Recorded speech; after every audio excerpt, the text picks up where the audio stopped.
Saat aku dan Bai Yue Guang berada di ranjang dan saling membalas, sebuah nomor asing menelepon. Dengan enggan, aku mengangkat telepon.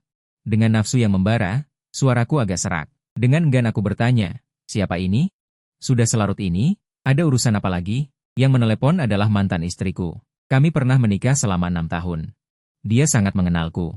Mendengar suaraku dan suara nafasku yang terengah-engah, dia tahu apa yang sedang kulakukan. Bagaimanapun, dia sudah mendengarnya berkali-kali. Seketika, teriakan tajam terdengar dari seberang telepon. Yang Yunting, apa yang sedang kau lakukan? Kau bersama siapa? Awalnya aku masih ingin memberimu kesempatan. Sekarang sepertinya, setelah mendengarnya selesai berbicara, aku langsung menutup telepon. Menutup telepon itu sia-sia. Benar-benar sakit jiwa. Kemudian aku menoleh ke Bai Yue Guang dan berkata, sayang, kita belum selesai. Mari kita lanjutkan. Song Xia adalah mantan istriku. Kami bertemu saat SMA. Aku adalah siswa pindahan. Dan dia bukan hanya kembang sekolah, tapi juga murid teladan dan ketua OSIS. Sering merencanakan pertunjukan dan pertandingan olahraga, dia adalah sosok yang bersinar di sekolah. Tapi karakternya sangat kuat, bukan tipe wanita manja. Sebaliknya, dia suka merawat teman-teman yang relatif lemah. Di hari pertama aku pindah ke sekolah ini, aku tidak tahu apa-apa. Song Xia membantuku ke sana kemari selama beberapa hari. Aku merasa tidak enak, jadi aku mentraktirnya makan.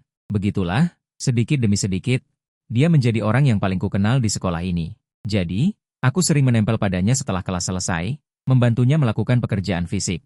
Aku sendiri tinggi dan tegap. Sebelum datang ke sini, aku adalah pemain utama tim basket sekolah. Tubuhku kekar. Penampilanku tidak perlu diragukan lagi. Banyak orang bahkan mengatakan bahwa akulah kembang sekolah yang baru, menggantikan Yang Chao yang sebelumnya. Dia tampan, tapi selalu terlihat lesu.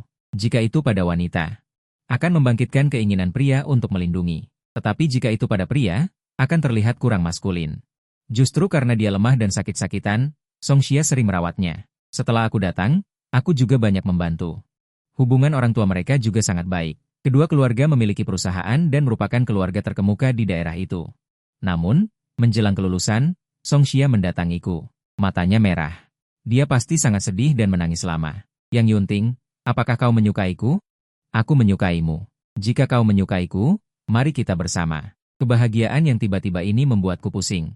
Dia mengira aku menolaknya karena aku tidak berbicara. Saat dia berbalik hendak pergi, aku meraih pergelangan tangannya. Aku menyukaimu. Sejak hari pertama aku pindah sekolah. Aku sudah menyukaimu. Kamu sangat luar biasa dan juga ada. Song Yashi buru-buru membungkam mulutku, tidak membiarkanku melanjutkan. Cukup kita saling menyukai. Mulai sekarang kita adalah sepasang kekasih. Jika kamu tidak mendua, aku akan menjagamu seumur hidup. Tentu saja aku tidak akan mendua. Belum sempat aku selesai bicara, dia menarikku dan berlari. Dia selalu memiliki temperamen yang gegabah. Sejak hari itu, Song Yashi sangat menjagaku setiap hari dan tidak lagi peduli pada Yang Chao. Bahkan di depannya, dia sangat mesra denganku.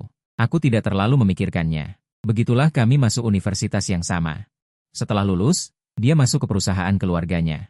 Aku menolak niat baiknya dan memilih perusahaan kecil yang baru dibuka. Karena tidak ada orang lama di perusahaan, aku segera menjadi manajer umum berkat hubungan dan kemampuanku. Setahun kemudian, tim yang aku pimpin bekerja sendiri, dan bisnisnya berjalan lancar. Ketika perusahaan berada di jalur yang benar, aku melamar Song Yashi. Dia setuju.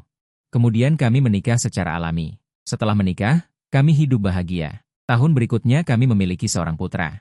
Bernama Yang Yusuan. Jadi aku terlihat sangat tampan dan juga seorang pria tampan. Song Yashi masih memiliki temperamen yang sama seperti dulu.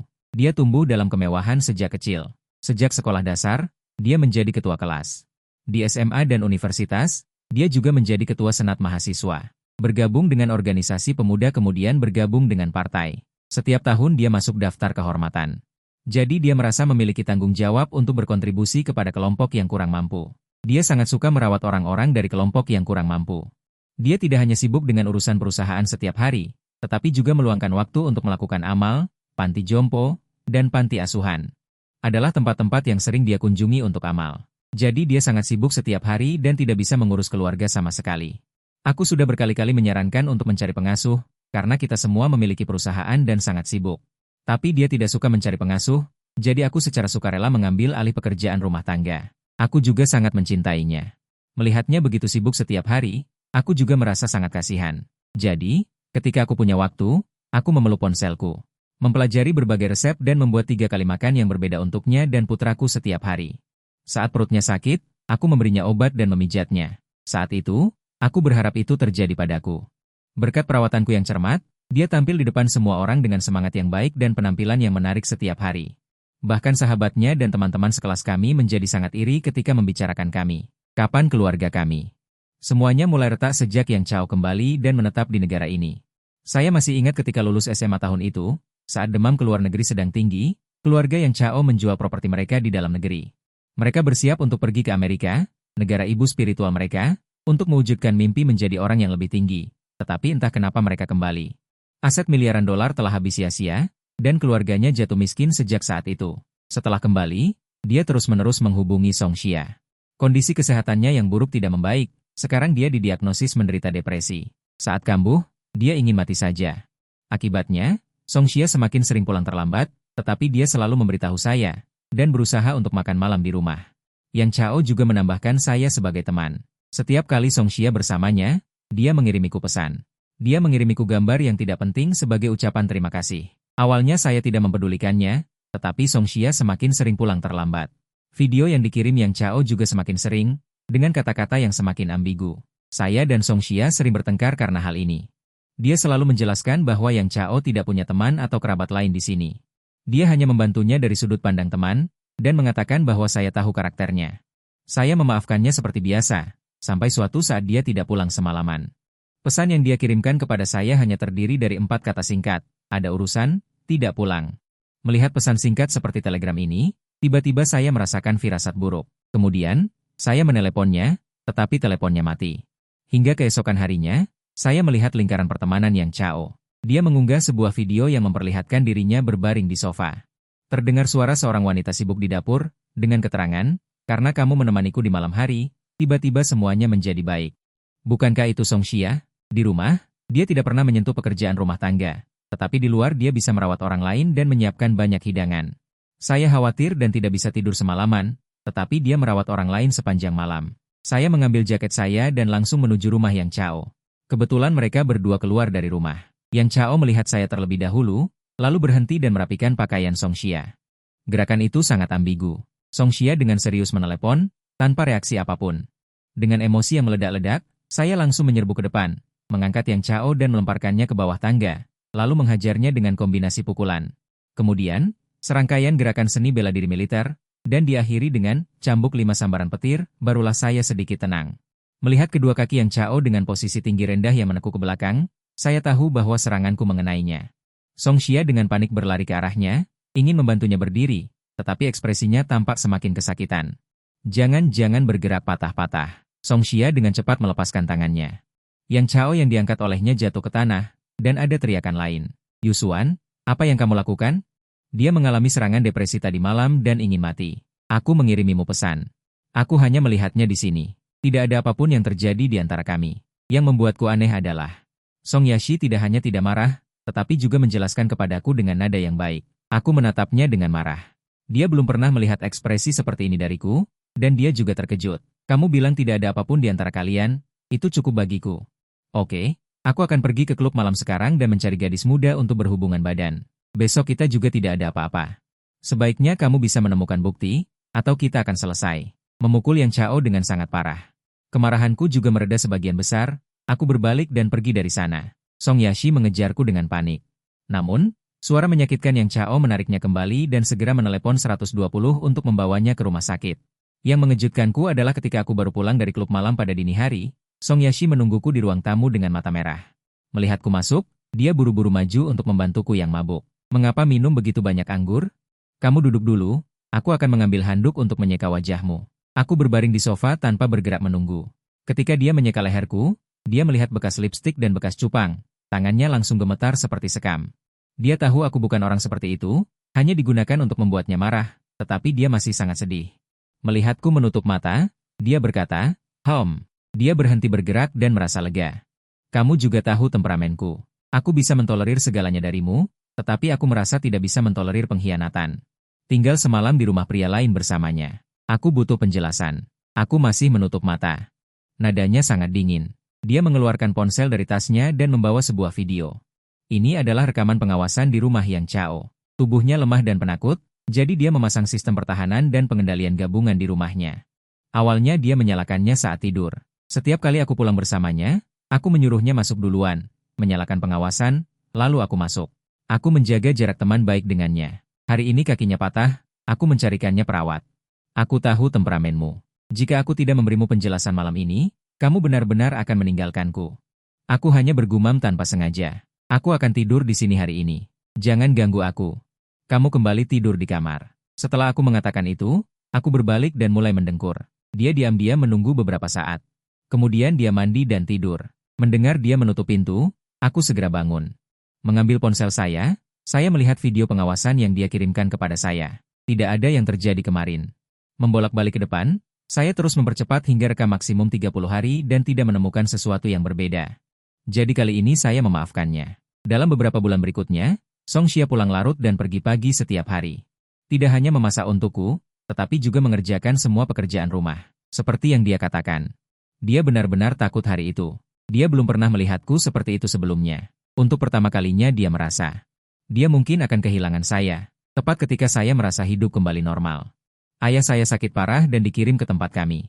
Saya mengatur agar dia dirawat di rumah sakit sambil menunggu operasi. Perusahaan kami memiliki pesanan besar yang belum pernah terjadi sebelumnya. Pihak lain mengharuskan saya untuk menandatanganinya secara pribadi. Dan beberapa detail perlu didiskusikan. Kontrak ini terlalu penting bagi saya. Jika kami mendapatkannya, kami akan memiliki pelanggan besar. Bahkan jika kami hanya makan dari perusahaan ini, kami akan baik-baik saja. Tetapi kebetulan bertepatan dengan hari operasi. Jadi saya memberitahu Song Xia. Apa yang perlu dilakukan rumah sakit selanjutnya. Lalu saya meninggalkan rumah sakit. Saat tengah hari, saya menandatangani kontrak. Ketika saya bersiap untuk mengajak pelanggan makan, saya menerima telepon dari ibu saya. Dia mengatakan bahwa Song Xia menerima telepon dan pergi. Bertanya apakah saya bisa kembali. Dia sudah tua dan tidak tahu apa yang harus dilakukan. Saya dengan cepat menjelaskan kepada pelanggan bahwa ada keadaan darurat di rumah. Dan kembali ke rumah sakit. Tanpa diduga, di bangsal, saya melihat cinta pertama saya, Su Xingxing. Kebetulan dia juga menemani ibunya untuk pemeriksaan kesehatan. Ibu saya berkata untungnya bertemu dengan Xingxing. Kalau tidak, dia tidak tahu bagaimana melakukannya sendiri. Su Xingxing lebih cantik dari sebelumnya. Senyumnya hangat dan menawan. Fitur wajah yang halus lebih cantik dari sebelumnya. Pakaian kasual membuatnya terlihat sangat cakap. Kamu semakin cantik. Saya tidak tahu apa yang terjadi pada diri saya. Saya tidak mengucapkan terima kasih pada saat pertama. Sebaliknya, saya mengatakan kalimat yang tidak masuk akal. Mungkin karena dia terlalu cantik. Dia tersenyum padaku. Kamu masih sama bodohnya, tapi juga lebih dewasa. Saya dan Su Xingxing. Juga tetangga sejak kecil. Juga teman baik dari generasi orang tua kami. Ayahnya adalah seorang pianis terkenal. Ketika Su Xingxing berada di sekolah menengah, untuk mewujudkan mimpinya, dia pergi ke negara-negara Eropa. Sekarang ada banyak orang kulit hitam di sana dan sangat kacau. Jadi dia kembali. Ketika saya tidak pindah sekolah, kami berdua hampir bersama setiap hari sejak kecil. Dari sekolah dasar dan teman-teman. Saat bermain rumah-rumahan, kita selalu berperan sebagai suami istri. Hingga masuk SMA. Kita hampir tidak terpisahkan. Beberapa hari sebelum seluruh keluarganya pergi, Su Xingxing tinggal di rumahku. Dia bilang paling suka masakan ibuku. Aku juga sedih karena dia pergi dalam waktu yang lama. Lalu kami saling bertukar kontak. Awalnya aku mau mentraktir mereka makan, mereka juga setuju. Tapi dia menerima telepon. Katanya ada urusan. Makan ini ditunda dulu, kapan-kapan saja. Lalu aku mengantar mereka keluar dari rumah sakit. Operasi ayahku berjalan lancar. Aku menenangkan orang tuaku. Mencarikan mereka seorang perawat, lalu kembali sibuk di perusahaan. Hingga jam 9 malam aku pulang ke rumah. Rumah gelap gulita. Song Yashi belum pulang. Ku telepon dia, tidak ada jawaban. Aku juga tidak punya kebiasaan menelepon kedua kali. Dengan perasaan kesal, aku langsung tidur. Keesokan harinya, aku terbangun oleh suara berisik di dapur. Masuk ke dapur, ternyata Song Yashi sudah pulang. Sedang membuat bubur bergizi. Dia melihatku, ekspresinya agak panik. Sayang, apakah aku membangunkanmu? Masih pagi, maukah kamu tidur lagi sebentar? Kalau sarapannya sudah siap, akan kubangunkan. Tatapanku langsung tertuju padanya. Tidak berniat memberikan penjelasan tentang kejadian kemarin, kamu menghilang lalu tidak pulang semalaman. Apakah menurutmu masalah ini bisa berlalu begitu saja? Melihat wajahku yang muram, Song Yashi tampak sangat menyesal. Dia berjalan mendekat hendak memelukku, tapi aku menepisnya. Sayang, jangan begitu. Aku tahu aku salah. Kemarin Yang Chao meneleponku. Kemarin saat dia melakukan rehabilitasi sendiri. Dia tidak sengaja terjatuh. Awalnya bisa berjalan perlahan, sekarang malah patah tulang lagi. Keluarganya juga tidak ada di sisi. Hanya aku satu-satunya teman yang tumbuh bersamanya sejak kecil. Aku juga merasa kakinya masih kamu patahkan. Dia juga memaklumimu karena sedang marah sesaat dan tidak melapor ke polisi. Jadi aku hanya ingin merawatnya sebentar. Tidak ada maksud lain. Kulihat ekspresi Song Yashi, sepertinya tidak berbohong. Tapi aku tetap tidak bisa memaafkannya. Lalu kamu tahu kenapa aku memukulinya? Jadi bubur bergizi ini dibuat untuknya, Song Yashi, katakan padaku, apakah kamu pernah membuatkan makanan untukku dan anak-anak di rumah? Di rumah kamu selalu menjadi orang yang dilayani. Di tempat pria lain, kamu bisa memasak dan merawat orang. Kamu terus mengatakan aku memukulinya, tapi tidak menjelaskan kenapa aku memukulinya. Berlebihan sendiri, menarik istri orang lain, bukankah dia seharusnya tidak ikut campur? Kenapa aku malah merasa pukulannya kurang keras? Song Yashi menenangkanku. Namun, gerakan Wang Baowen dan Cheng You di tangannya sama sekali tidak berhenti. Sayang, ini masih pagi. Nanti kalau anak bangun, tolong hangatkan bubur ini untuknya. Lalu antar dia ke sekolah ya. Lalu mengambil termos dan pergi. Astaga. Semua perkataanku sia-sia. Setelah mengantar anak ke sekolah, aku pergi ke kantor. Setelah menyelesaikan urusan, aku membuka ponsel dan melihat yang Chao baru saja memposting di media sosial. Dia berbaring santai di tempat tidur. Membuka mulutnya dan minum bubur yang disuapkan Song Yashi. Song Yashi merawatnya seperti anak kecil. Meniup bubur hingga dingin di dekat mulutnya, lalu menyuapkannya ke mulutnya. Bubur ini harus disuapi agar enak. Dalam ingatanku, jangankan aku, bahkan anakku dari kecil hingga besar, tidak pernah diperlakukan seperti ini. Maka dengan kesal aku berkomentar, bisa menggunakan tangan untuk memposting di media sosial, tapi tidak bisa makan bubur sendiri? Sepertinya tangan itu sayang sekali kalau tidak dipatahkan. Maka aku mengemudi ke rumah sakit. Menahan Yang Chao di ranjang rumah sakit dan menghajarnya habis-habisan, lalu bertengkar hebat dengan Song Yashi. Kemudian meninggalkan ruangan penuh orang yang menonton, dan berbalik pergi. Aku bukan tipe orang yang mengorbankan diri sendiri. Jika merasa marah, pasti harus dilampiaskan. Namun, sudah bertahun-tahun menikah dengan Song Yashi dan memiliki seorang putra. Aku masih tidak bisa memutuskan untuk menceraikannya. Bagaimanapun, dia dulu baik padaku. Maka kami mulai perang dingin. Song Yashi sudah 7 hari tidak pulang. Yang Chao juga seperti biasa memposting di media sosialnya. Semuanya adalah video Song Yashi merawatnya, tapi sekarang di kepalanya. Juga dibalut perban. Seluruh tubuhnya terluka parah, tapi dia tidak lupa memposting di media sosial untuk memprovokasiku. Yang paling tidak bisa aku tahan adalah istriku sendiri tidak tahu malu. Terutama masih menemani pria lain. Semua orang mengatakan perang dingin paling menyakitkan perasaan. Kata-kata ini tidak bohong sama sekali. Setiap hari aku bekerja keras, pulang kerja harus mengurus anak, lalu melihat postingan Yang Chao di media sosial. Kemudian aku sendiri berbaring di tempat tidur, membuka mata hingga fajar, sampai hari Minggu anakku libur. Aku berencana menemaninya, Yang Chao. Aku melihat Yang Chao di tempat tidur, juga tidak ingin menemaninya bermain di taman hiburan seharian. Beberapa hari ini dia juga tidak bertemu ibunya. Hatinya juga sedikit tidak senang. Saat kami berkemas bersiap untuk keluar, Song Xia mendorong pintu masuk. Dari sorot matanya menatapku dan anakku, terlihat sedikit penyesalan dan rasa bersalah. Anakku melihat ibunya datang, dengan gembira berlari memeluk dan menciumnya. Sangat senang. Harus diakui, Song Xia sangat baik pada anak-anak. Lebih sabar daripada aku terhadap anak-anak. Kalian mau keluar? Bawa aku bolehkah? Song Xia mengangkat putranya dan bertanya. Sorot matanya memang melihatku. Boleh, ayah hari ini akan mengajakku ke taman hiburan. Ibu datang, kami bertiga pergi bersama. Melihat anak-anak yang bahagia, aku merasakan perasaan yang tak terkatakan. Sudah beberapa hari ini tidak memperhatikannya, begitu kembali tetap saja dekat dengan ibunya. Song Xia melihat aku tidak senang. Meletakkan putranya, menarik tanganku, merengek berkata, sayang, seharusnya aku bisa kembali malam itu. Siapa sangka kamu pergi dan memukulinya lagi. Setelah diperiksa, gegar otak ringan. Matanya bengkak sampai tidak bisa dibuka. Aku terpaksa merawatnya beberapa hari lagi. Hari ini ibunya datang, baru aku kembali. Lagi pula, Yang Chao juga cukup baik, mengatakan pada ibunya bahwa dia tertabrak mobil. Sudahlah. Jangan sebut namanya di depanku. Kamu bilang dia itu murahan bukan? Dipatahkan kakinya pun dia tidak ingat. Masih saja memasang status di media sosial untuk memprovokasiku. Aku merasa pukulanku masih terlalu ringan. Seharusnya langsung dipukul sampai gegar otak berat. Sudahlah sayang, jangan marah lagi. Bukankah aku sudah kembali? Hari ini aku tidak akan pergi kemanapun, hanya akan menemani kamu dan putra kita. Oke? Belum selesai dia berbicara. Di kamar terdengar suara dering telepon. Dia dengan gugup merogoh teleponnya. Ternyata teleponku yang berdering. Telepon kami mereknya sama. Aku mengeluarkan Huawei Lipa 3 yang baru diganti. Ternyata klien kaya dari Timur Tengah yang beberapa hari lalu datang ke perusahaan. Untuk melakukan survei, datang untuk memesan. Mendapatkan pesanannya. Perusahaan akan sukses besar di Timur Tengah. Acara sepenting ini, aku sebagai CEO perusahaan. Tentu saja tidak boleh melewatkannya. Maka aku meninggalkan kalimat, ada urusan, dan buru-buru keluar. Konon, jika gagal dalam cinta, maka akan sukses dalam segala hal. Selama setahun ini, tidak hanya perusahaan. Pesanan besar selalu memecahkan rekor. Sekarang bahkan telah menembus pasar internasional, semuanya berjalan lancar. Bos Timur Tengah juga sangat senang. Segera menandatangani kontrak, siang hari saya memesan hotel termewah di kota. Hiburlah mereka dengan baik, dan juga beri penghargaan kepada karyawan Anda, mereka juga sudah bekerja keras selama ini. Tepat ketika suasananya sedang seru, ponsel saya berdering, itu dari kantor polisi. Dikatakan bahwa putra saya terpisah dari keluarganya di taman bermain, sekarang telah diantar ke kantor polisi. Suruh saya segera pergi menjemput anak itu. Kepala saya berdengung, dengan tergesa-gesa saya mengatur sedikit.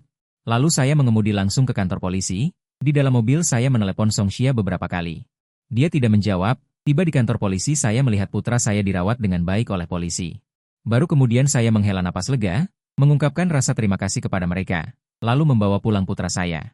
Setelah bertanya kepada putra saya, baru diketahui bahwa mereka baru saja tiba di taman bermain, baru saja tiba di area bermain anak-anak. Lalu menerima telepon, kemudian dengan tergesa-gesa pergi, meninggalkan putra saya yang berusia 5 tahun. Tidak dapat menemukan ibunya, menangis dengan keras, staf menyiarkan berkali-kali tetapi tidak ada yang datang. Akhirnya melaporkan ke polisi. Setelah saya mendengar putra saya menceritakan kejadiannya, saya yang memang pemarah. Kepala saya hampir meledak karena marah, urusan besar apa ini, sampai bisa meninggalkan anak sendiri yang berusia 5 tahun. Pergi begitu saja, sebelumnya dia bisa demi cinta sejatinya, Bai Yue Guang, meninggalkan saya karena sebuah panggilan telepon. Meninggalkan orang tua yang akan dioperasi di rumah sakit, sekarang dia bisa meninggalkan putranya yang berusia 5 tahun di taman bermain. Tidak peduli alasan apa yang dia berikan kepada saya kali ini, saya tidak akan memaafkannya. Saya membawa putra saya kembali ke kami. Sebuah villa di pinggiran kota untuk menenangkan diri, lalu saya sendiri mencetak surat cerai. Bagaimanapun juga perceraian bukanlah hal yang membanggakan. Jadi saya tidak merepotkan pengacara saya sendiri, lalu mengirimkannya kepada Song Xia. Bahkan 1 menit pun tidak berlalu. Song Xia menelepon saya. Ternyata informasi dan panggilan telepon yang saya kirimkan kepadanya sebelumnya, bukan karena dia tidak melihatnya. Tetapi hanya tidak ingin membalasnya. Saya baru saja menekan tombol terima, suara dari ponsel terdengar. Suaranya cemas dan panik. Suamiku, apa yang kamu lakukan ini? Jangan membuatku takut, oke? Hari ini Yang Chao mengirimkan video kepadaku, saat itu dia sudah berada di atap rumah sakit. Mengatakan bahwa dia tidak ingin hidup lagi.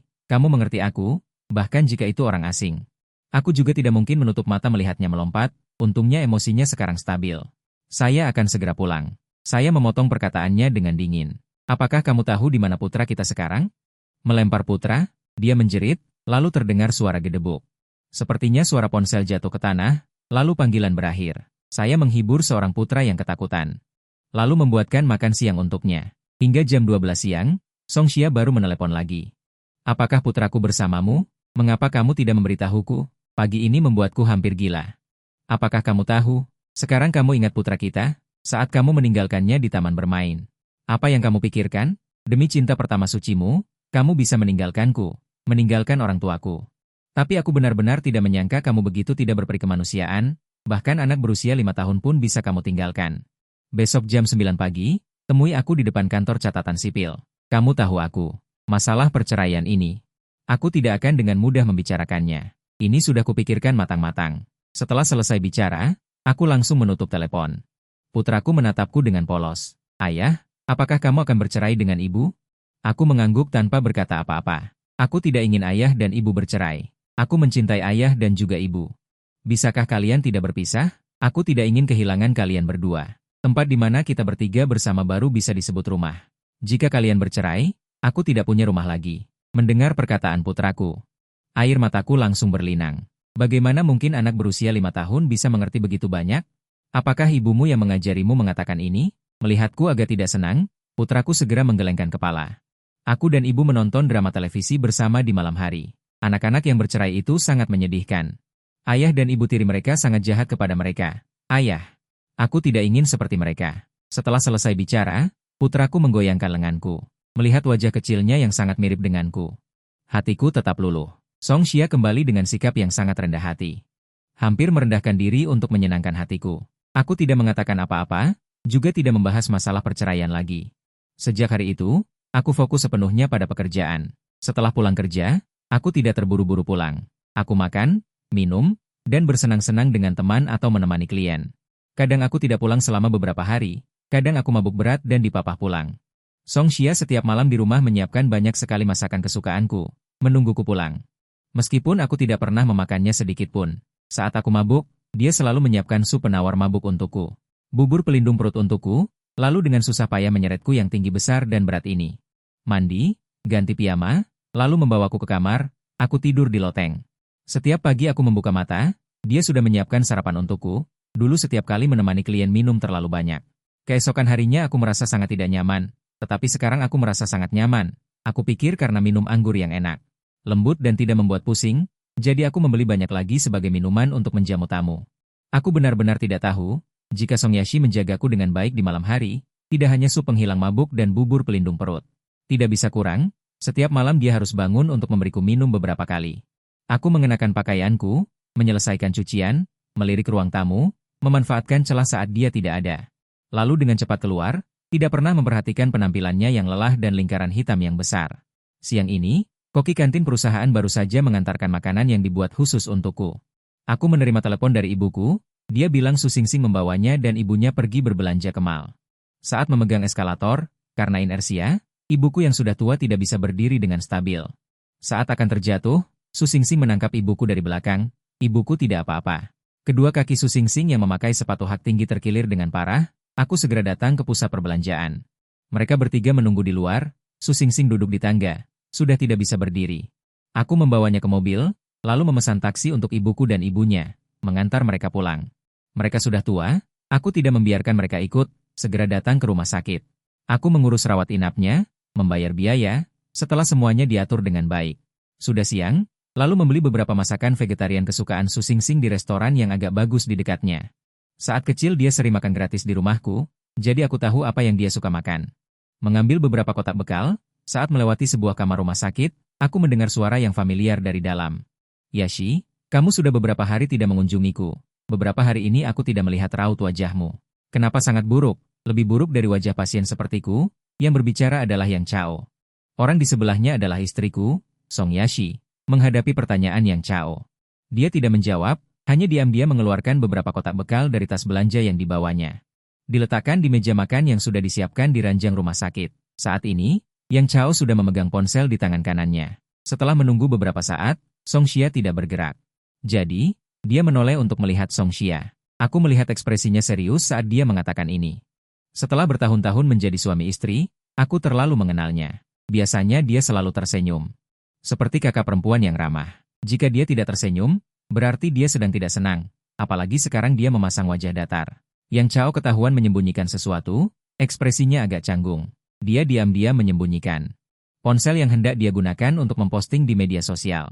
Nada bicaranya juga melembut, Xia. Aku memintamu datang hari ini karena aku merasa kosong selama beberapa hari ini tanpamu di sisiku. Sejak dipukul suamimu, aku tidak bisa bangun dari tempat tidur selama beberapa bulan ini. Teman-temanku semua menyuruhku melapor polisi.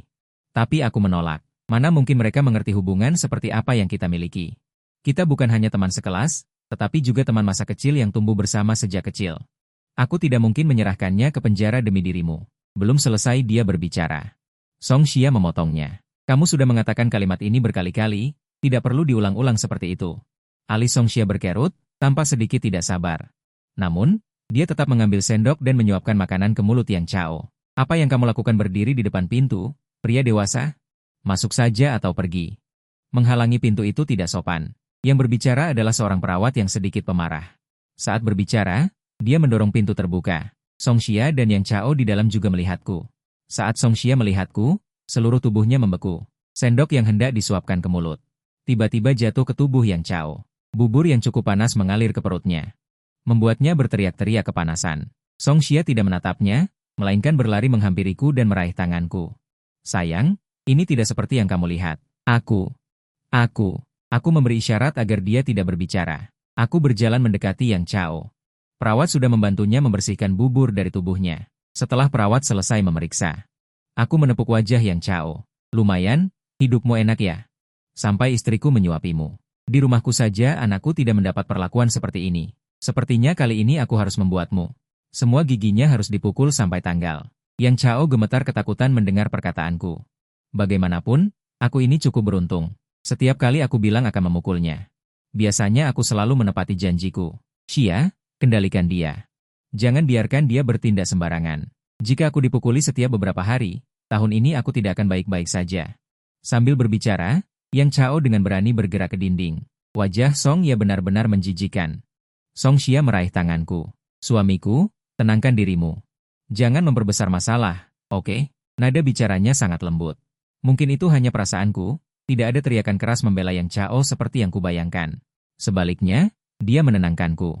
Ya, aku menurunkan kepalan tanganku yang hendak menghantam. Xia, Xia, dia memanggilnya dengan sangat mesra.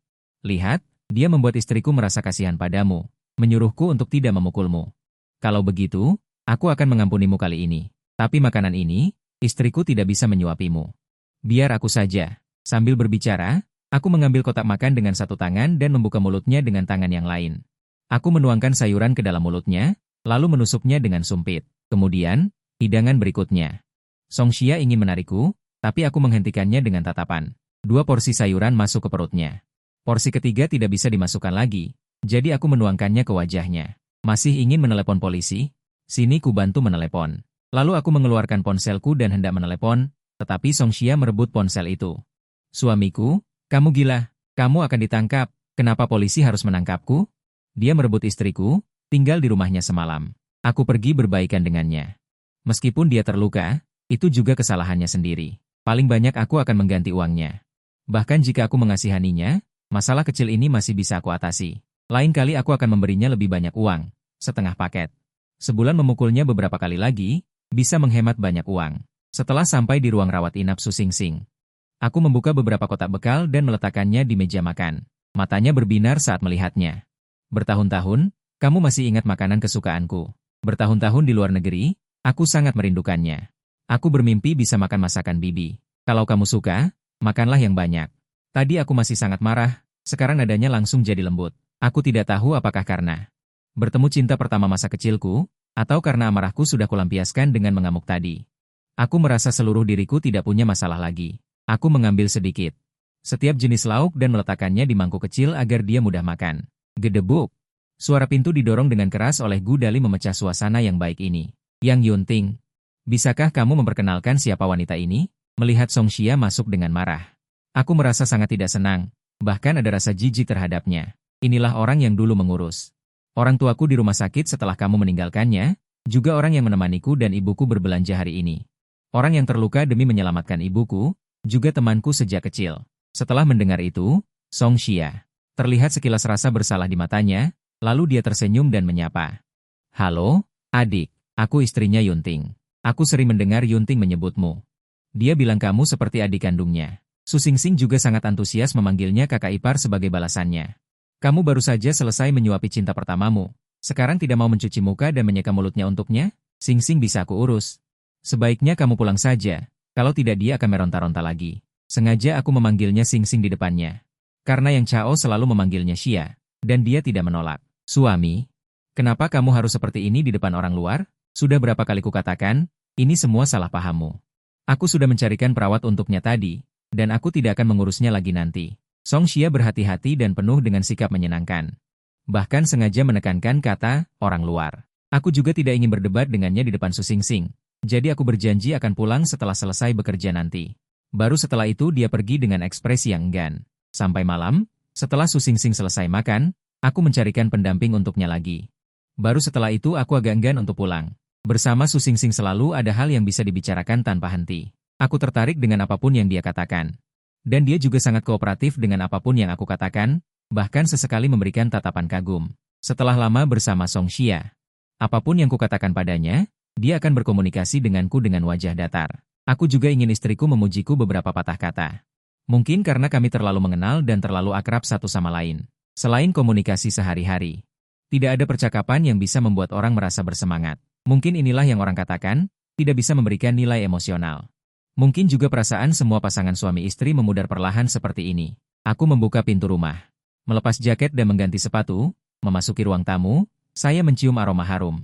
Putraku berlari ke arahku. Memelukku erat, "Ayah, hari ini ibu membelikan banyak mainan untukku, dan juga banyak makanan yang aku suka."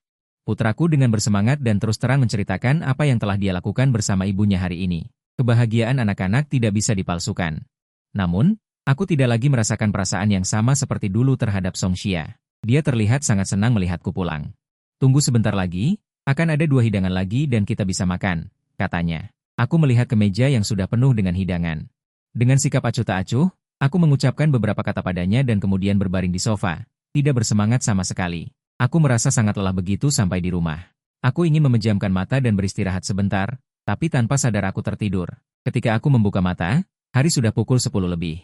Aku tidur selama 3 jam. Songxia melihatku bangun dan mengingatkanku untuk mencuci tangan. Dia pergi memanaskan makanan, sementara putraku meletakkan camilannya dan berkata dengan gembira, "Ayah sudah bangun, kita bisa makan." Setelah kami bertiga siap, putraku tidak sabar untuk makan dengan lahap. "Pelan-pelan, tidak ada yang merebutnya darimu." Songxia menegur dengan lembut, lalu menatapku dengan lembut. "Dulu kamu yang selalu memasak. Hari ini, cobalah masakanku juga." Dia mendorong sepiring besar udang yang sudah dikupas ke arahku. "Kamu paling suka makan udang. Coba rasakan bagaimana rasanya." "Ibu, aku juga paling suka makan udang." "Aku juga mau." Putraku, yang mulutnya sudah penuh dengan minyak, berteriak kepada ibunya. Songxia menyendok sedikit dengan mangkuk kecil dan meletakkannya di depan putraku. "Kamu dan ayahmu tidak hanya mirip, tetapi kebiasaan dan kesukaan kalian juga sama persis. Dalam 10 tahun lagi, putra kita pasti akan lebih tampan darimu." Aku tidak melihat Songxia.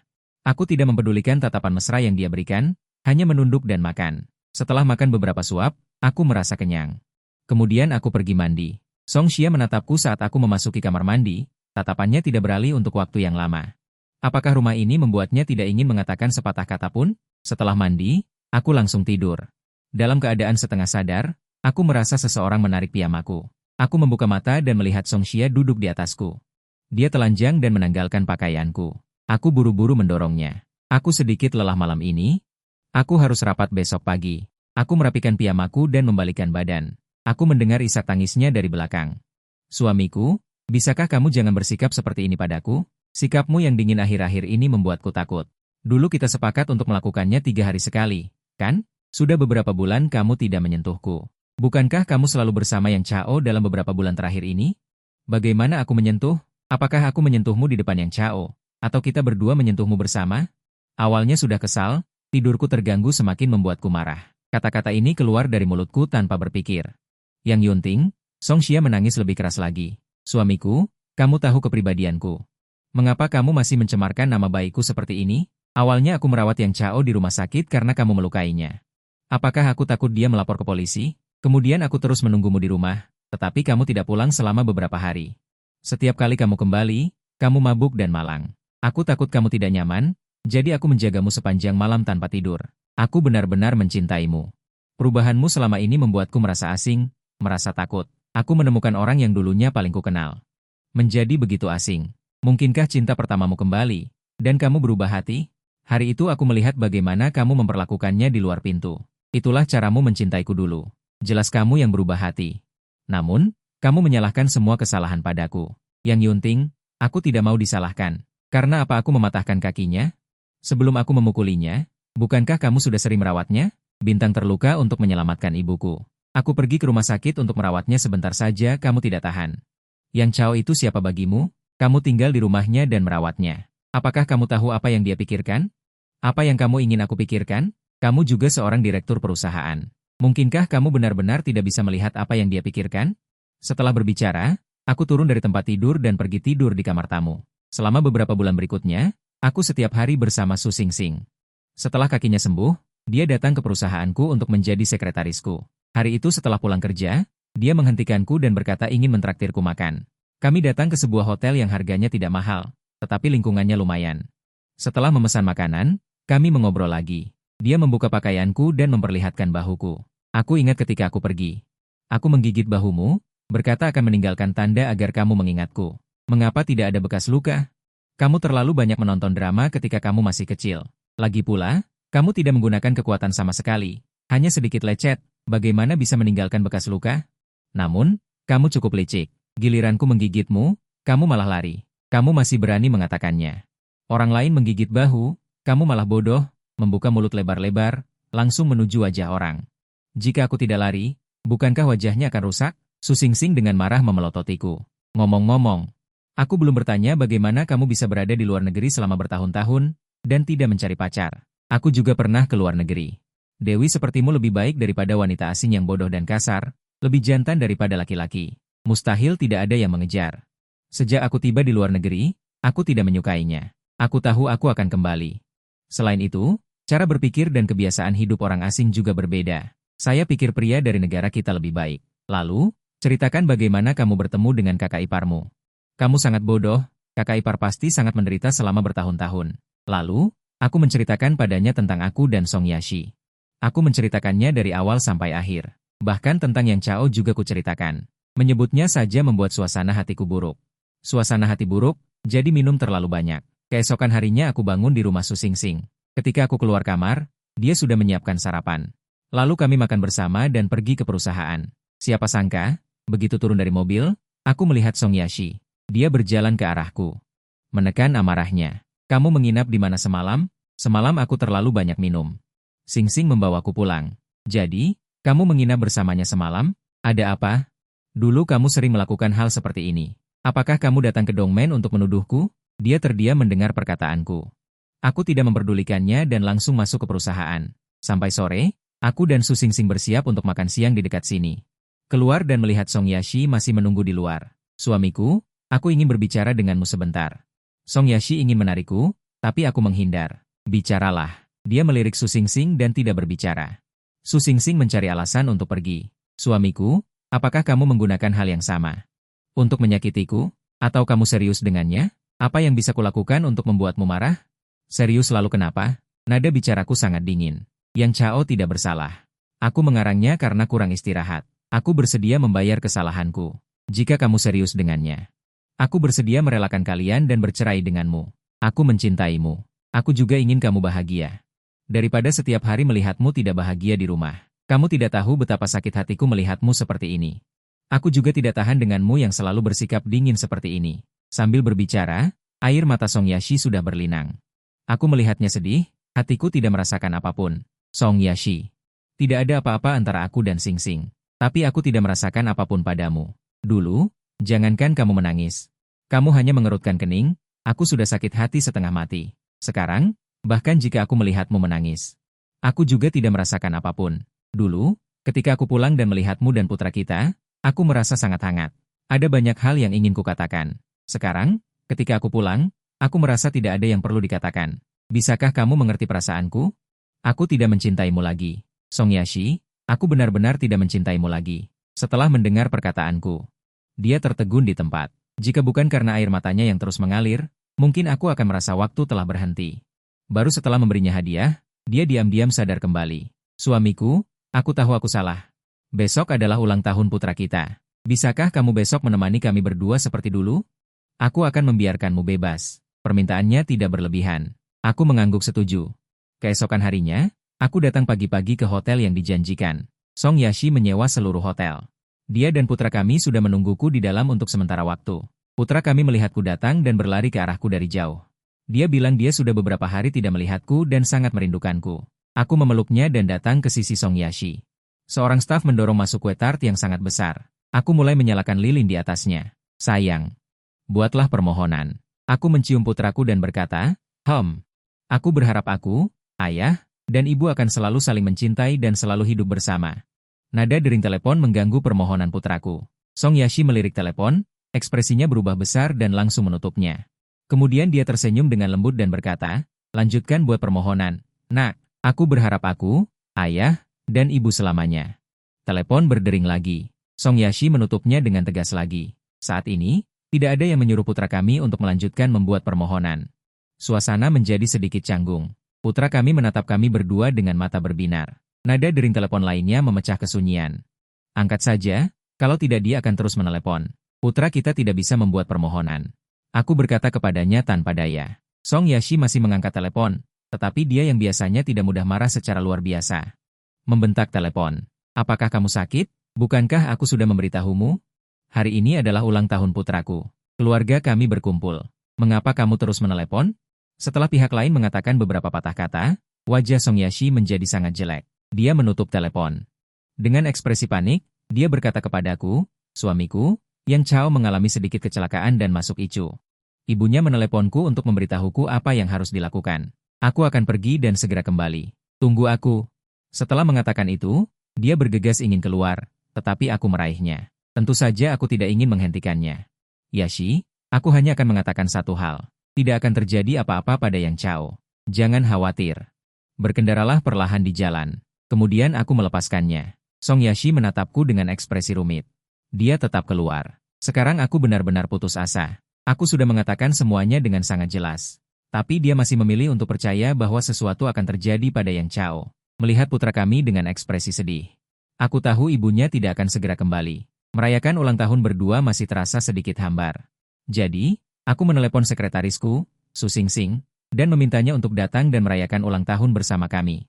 Tidak lama kemudian, Su Xingxing tiba. Setelah menemaniku dan kakek makan kue, dia memaksa kami untuk pergi bermain. Katanya, terlalu membosankan jika hanya bermain di hotel seharian. Bukankah sayang jika sudah menghabiskan uang untuk memesan kamar seharian? Belum sempat aku merasa sayang, dia sudah menarikku keluar. Pertama, dia membawa kami ke taman laut.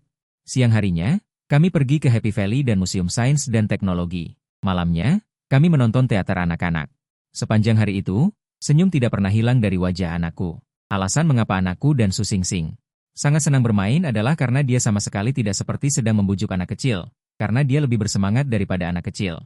Ada beberapa wahana yang jelas-jelas membuat anakku lelah, tetapi dia tetap menariknya paksa. Bermain dengannya seperti teman masa kecil. Seperti yang kuduga, Song Yashi tidak kembali malam itu. Anakku terus merengek pada Su Xingxing agar tidak pergi. Jadi, aku harus memintanya untuk membujuk anakku tidur malam itu. Sementara aku mematikan lampu. Dan merokok sepanjang malam di ruang tamu, mengenang semua momen antara aku dan Song Yashi, dari pertama kali bertemu hingga sekarang. Ada kebahagiaan dan juga kepahitan, dari masa pacaran yang penuh gairah hingga masa pernikahan yang penuh kemesraan, hingga sekarang kami berdua terdiam satu sama lain. Hari sudah pagi, dan aku sudah sepenuhnya melepaskan. Siang ini, Song Yashi meneleponku. Dia bilang menungguku di kantor catatan sipil untuk mengurus surat-surat. Aku sangat terkejut. Aku tidak menyangka dia akan begitu proaktif untuk bercerai. Aku menyuruh Su Xingxing untuk menjaga anakku di rumah. Aku menyetir mobil sendiri ke kantor catatan sipil. Benar saja, Song Yashi sedang menungguku di depan pintu. Melihatku datang, dia langsung masuk ke dalam tanpa menungguku mendekat. Aku hanya bisa bertanya-tanya. Bagaimana bisa hanya dalam sehari? Sikapnya berubah begitu cepat, aku mengikutinya masuk. Karena tidak banyak orang, prosesnya berjalan cepat. Kami sudah mengurus perceraian. Kami berdua memiliki perusahaan masing-masing, jadi tidak ada masalah. Dengan harta, hanya masalah hak asuh anak. Kami berdua menginginkan anak itu. Jadi, kami pergi ke sebuah kedai kopi untuk membicarakan masalah hak asuh anak. Yunting, biarkan anak itu bersamaku, oke? Setidaknya berikan aku sesuatu untuk dikenang. Kamu meninggalkanku. Aku tidak bisa kehilangan anakku lagi. Sama sekali tidak boleh. Aku merasa jijik seperti menelan lalat hanya dengan membayangkan anakku memanggil Yang Chao dengan sebutan ayah. Jika kamu tidak setuju, maka kita akan menempuh jalur hukum. Aku tidak percaya pengadilan akan memberikan hak asuh putra kepada seseorang yang akan meninggalkan putranya di taman bermain dan tidak kembali. Semua yang lain bisa dinegosiasikan, tetapi putraku sama sekali tidak bisa dinegosiasikan. Yunting, mengapa kamu berpikir aku akan menikah dengan Yang Chao setelah kita bercerai? Aku benar-benar hanya menganggapnya sebagai teman biasa sekarang. Aku akui sebelum aku menyatakan cinta padamu. Aku menghabiskan beberapa hari bersamanya. Itu hanya beberapa hari. Kamu juga tahu bahwa keluarga kita berdua sudah berteman sejak kecil. Ketika aku di sekolah, aku sangat menjaganya karena dia lemah. Kemudian dia menyatakan cintanya padaku. Aku dengan bingung menyetujuinya. Tetapi setelah beberapa hari, keluarganya mengatakan mereka akan berimigrasi ke Amerika Serikat dan tidak akan kembali. Jadi kami putus. Saat itu aku merasa sangat buruk. Aku melihatmu. Karena aku sangat menyukaimu, aku menyatakan cintaku padamu. Kemudian kamu sangat baik padaku. Aku jatuh cinta padamu dengan sepenuh hati. Dan aku dan Yang Chao sama sekali tidak mungkin. Setelah mendengar penjelasannya, ternyata kemarin Yang Chao dan ibunya bekerja sama untuk menipu Song Xia. Dia juga tidak mengalami apapun. Dia hanya tahu bahwa kita akan bercerai dan dia tahu bahwa kemarin keluarga kita akan merayakan ulang tahun putra kami bersama. Jadi dia ingin merusak ulang tahun ini, maka pernikahan pasti akan terjadi. Jadi Yang Chao dan ibunya mencoba segala cara untuk menjerat Song Xia selama sehari semalam. Hari ini dia mengetahui kebenaran dan bertengkar hebat dengan ibu dan putranya. Pada saat yang sama, dia merasa tidak punya muka. untuk terus menggangguku. Jadi hari ini dia berinisiatif mencariku untuk bercerai. Akhirnya, dia berlutut di tanah, memohonku untuk memberikan putraku kepadanya. Aku setuju demi persahabatan suami istri selama bertahun-tahun. Aku bahkan meninggalkan rumah tempat kami tinggal sebelumnya untuknya. Dia juga berjanji padaku bahwa aku bisa mengunjungi putraku kapan saja. Dia juga tidak akan menikahi Yang Chao dan membiarkan putraku memanggilnya ayah. Adapun menikah dengan orang lain, aku tidak punya hak untuk ikut campur. Aku mengambil cuti panjang untuk diriku sendiri terlebih dahulu. Aku sudah lama ingin bepergian ke Prancis, tetapi aku tidak punya waktu untuk pergi. Aku telah mendengar sejak kecil bahwa Prancis adalah kota romantis. Menghirup udara di sana, bahkan orang yang kaku pun bisa belajar jatuh cinta. Tetapi baru-baru ini aku menonton Douyin, seorang blogger perjalanan bernama Bia Oge, yang memposting video yang mengatakan bahwa Prancis itu omong kosong. Aku sangat tidak percaya. Bagaimanapun, mendengar orang lain berkata tidak sebaik melihatnya sendiri. Benar saja, begitu aku tiba di Prancis, aku terpana dengan kotoran di mana-mana. Bau pesing itu menyeruak begitu keluar dari kereta bawah tanah, Menara Eiffel dan Champs-Élysées. Jalan-jalan di sekitar Avenue des Champs-Élysées juga bobrok. Setelah tiba, aku hanya ingin mengatakan kepada sepupuku, maafkan aku salah. Tidak lama setelah berada di Prancis, aku menerima telepon dari Su Xingxing. Dia bilang ayahku dirawat di rumah sakit lagi, kali ini lebih serius. Suruh aku cepat pulang. Jadi aku secepat mungkin kembali ke rumah. Rumah sakit sudah menyarankan keluarga untuk menyerah pada pengobatan. Sisa beberapa hari pasien ingin melakukan apa? Lakukan saja apa yang ingin dia lakukan. Sekarang dia berbicara dengan suara sangat kecil, hanya bisa berbisik di telinganya. Baru bisa mendengar apa yang dia katakan. Dia membuka mulutnya lama sekali. Ibuku baru memberitahu kami. Ayahmu ingin melihat kamu menikah lagi, dia akan tenang. Pernikahan, ini bukan permainan anak-anak. Kapan ingin menikah, pergi saja ke jalan dan tarik seseorang. Ibuku itu juga sudah terbiasa bicara belak-belakan, begitu membuka mulut langsung bilang aku lihat Xingxing. Anak itu sangat baik. Sejak kecil kita melihatnya tumbuh dewasa. Kalau saja keluarga mereka tidak pergi ke luar negeri, mungkin anak mereka sudah besar. Ibuku mengatakan ini, aku langsung berkeringat dingin. Dia bahkan belum punya pacar. Bagaimana mungkin dia menyukai orang sepertiku yang sudah bercerai dan punya anak? Lagi pula Su Xingxing ada di depan mata, ini sangat memalukan baginya. Menghadapi orang tua yang sakit parah. Menurutmu dia harus setuju atau tidak? Belum sempat aku membuka mulut, Su Xingxing sudah menyela. Bibi, aku bersedia, hanya saja tidak tahu apa yang Yunting pikirkan. Kamu setuju saja. Dia duda berani punya pendapat, ibuku berkata sambil memelototiku, sungguh ibuku sendiri. Aku belum mengatakan apa-apa, sudah mengeluh padaku. Tidak disangka selanjutnya. Mereka malah mulai membahas detail pernikahan. Aku beralasan perusahaan ada urusan. Terpaksa menghentikan mereka, kalau tidak mereka sudah mulai. Aku mengendarai mobil. Membawa Su Xingxing, awalnya agak canggung, tidak ada yang membuka pembicaraan. Terima kasih sudah membantu mewujudkan keinginan orang tuaku di depan mereka.